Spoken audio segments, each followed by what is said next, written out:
Hello guys, कैसे हैं आप सब। Welcome to Pandey study point, my YouTube channel. आप लोग कैसे हैं? उम्मीद करता हूँ आप लोग अच्छे होंगे। चलिए, ये हमारा पहला क्वेश्चन आ चुका है। तुलसीदास कृत रामचरितमानस में कितने खंड हैं? तो जैसा कि हम जानते हैं, कमेंट करिए बच्चों। पहले आप लोग बताइए, उसके बाद मैं बताता हूँ। तुलसीदास चरित रामचरितमानस में कितने खंड हैं? चलिए बताइए। तो जैसा कि हम जानते हैं, ये ऑप्शन नंबर बी सही हो जाएगा। इसमें 7 खंड हैं। चलिए हम आगे बढ़ते हैं दूसरे क्वेश्चन की ओर। ये हमारा दूसरा क्वेश्चन आ चुका है। दक्षिणी भारत हिंद प्रसार सभा का मुख्यालय कहाँ स्थित है? चलिए बताइए दोस्तों। भारत हिंद प्रसार सभा का मुख्यालय कहाँ स्थित है? इसका ऑप्शन नंबर बी सही हो जाएगा, चेन्नई। चेन्नई में स्थित है। चलिए हम आगे बढ़ते हैं तीसरे क्वेश्चन की ओर। ये हमारा तीसरा क्वेश्चन।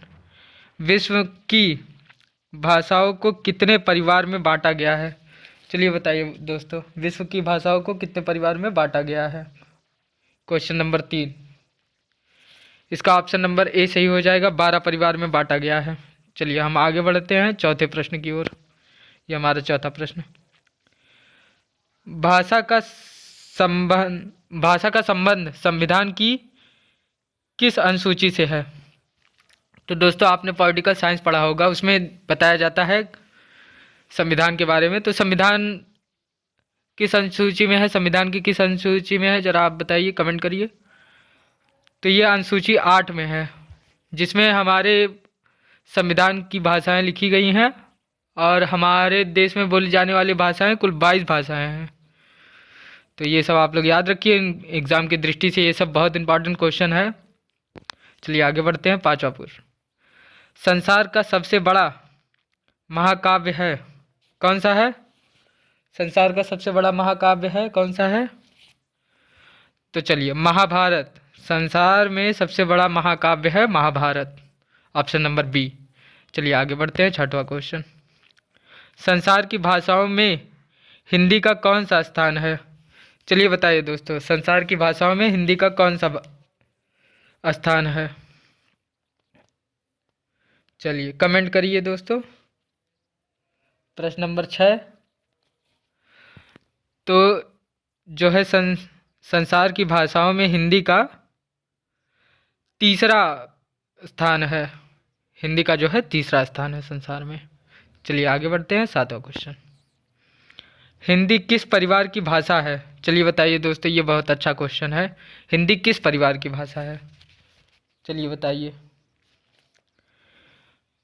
चलिए, इसका ऑप्शन नंबर बी सही हो जाएगा, बहुरूपीय। चलिए आगे बढ़ते हैं आठवां क्वेश्चन। हिंदी का प्राचीनतम रूप मिलता है किस में मिलता है? चलिए बताइए। ऋग्वेद, यजुर्वेद, सामवेद, अथर्ववेद, किस में मिलता है? कमेंट करिए। तो ये मिलता है ऑप्शन नंबर ए, ऋग्वेद में। चलिए आगे बढ़ते हैं नवां क्वेश्चन। हिंदी साहित्य सम्मेलन प्रयाग की रचना कब हुई थी? चलिए बताइए दोस्तों, हिंदी साहित्य सम्मेलन प्रयाग की रचना कब हुई थी? चलिए दोस्तों बताइए, हिंदी साहित्य सम्मेलन प्रयाग की रचना कब हुई थी? कमेंट करिए। तो दरअसल ये हुई थी 1910 में, ऑप्शन नंबर ए सही हो जाएगा इसका। चलिए आगे बढ़ते हैं 10वां क्वेश्चन और आखिरी क्वेश्चन। चलिए, हिंदी का पहला समाचार पत्र है कौन सा है? हिंदी का पहला समाचार पत्र है, चलिए बताइए, कमेंट करिए।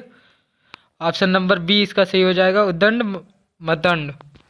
चलिए लाइक कर दीजिएगा, शेयर कर दीजिएगा, कमेंट कर दीजिएगा और सपोर्ट करते रहिए। और आगे ऐसे हिंदी के वीडियो ढेर सारे आपको मिलते रहेंगे अच्छे अच्छे टॉपिक पे। बहुत जल्दी जी के और जीएस के क्वेश्चन भी लेकर आएंगे। चलिए धन्यवाद।